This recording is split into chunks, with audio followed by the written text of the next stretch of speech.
Assalamualaikum warahmatullahi wabarakatuh. Selamat siang semuanya. Oke, di sini di kesempatan bulan suci Ramadan ini, perkenalkan nama saya Muhammad Arfi Rafa Fahrezi dengan NIM 141230008 dalam prodi informatika. Di sini saya akan menjelaskan presentasi saya, yaitu definisi FSA, DFA, dan NFA pada mata kuliah teknik kompilasi guna untuk memenuhi tugasnya itu. Oke, langsung saja kita mulai ya teman-teman. Oke, dimulai dari introduction atau pendahuluan. Apa sih FSA, NFA, dan DFA itu?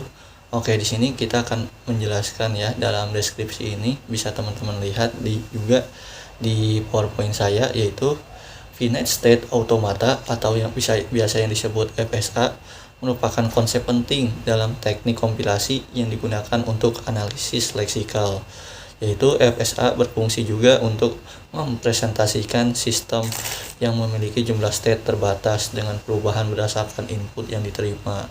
Di dalam FSA terdapat dua model utama, yaitu yang dua tadi, Determinate Finite Automation atau biasa disebut DFA, dan Non-Deterministic Finite Automation atau NFA. Jadi ada dua ya, ada DFA, ada yang NFA.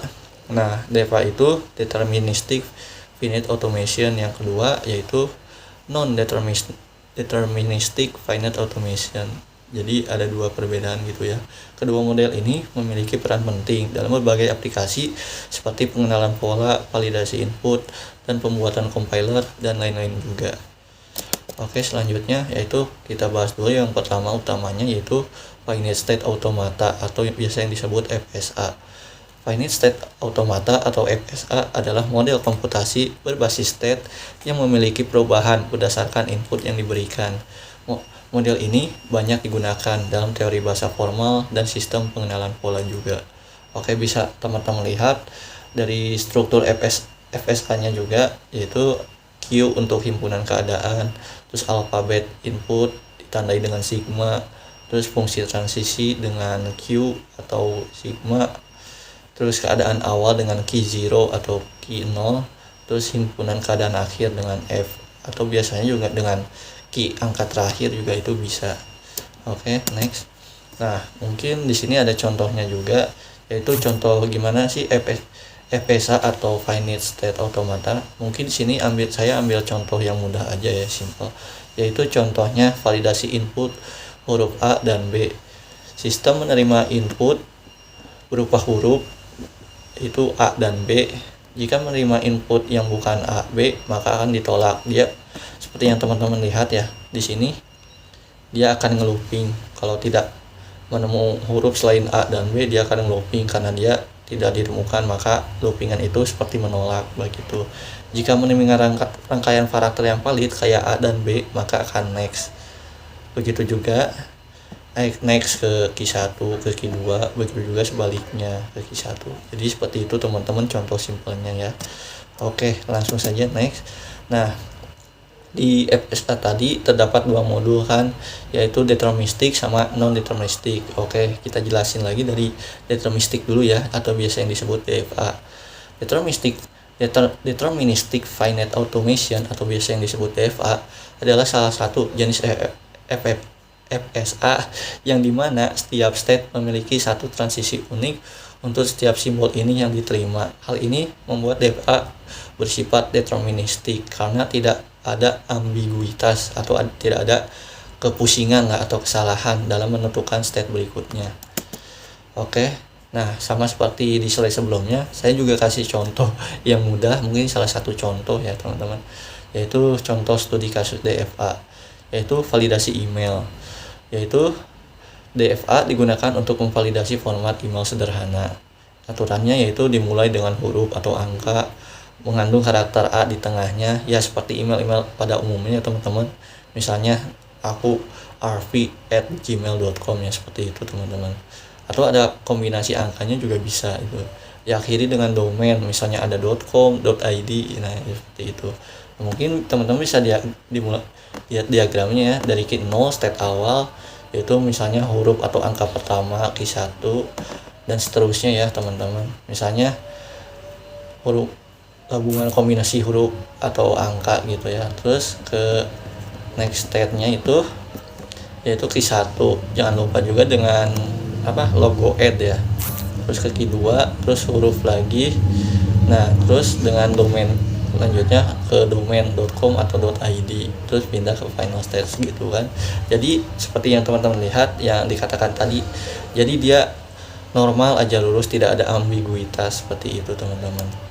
Oke, mudah-mudahan teman-teman paham ya. Mohon maaf sebelumnya karena ini hari puasa ya, jadi tidak bisa mempresentasikan yang terbaik. Jadi mohon dimaklumi ya teman-teman. Oke, kita lanjut, yaitu selanjutnya non-deterministic finite automation atau biasanya disebut NFA. Non-deterministic finite automation adalah model FSA yang lebih fleksibel dibandingkan DFA karena memungkinkan salah satu state memiliki beberapa transisi.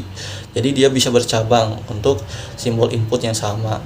Selain itu, NFA juga dapat memiliki transisi epsilon atau biasa huruf 3 terbalik ya teman-teman, simbolnya, yang memungkinkan perpindahan antara state tanpa perlu membaca input gitu.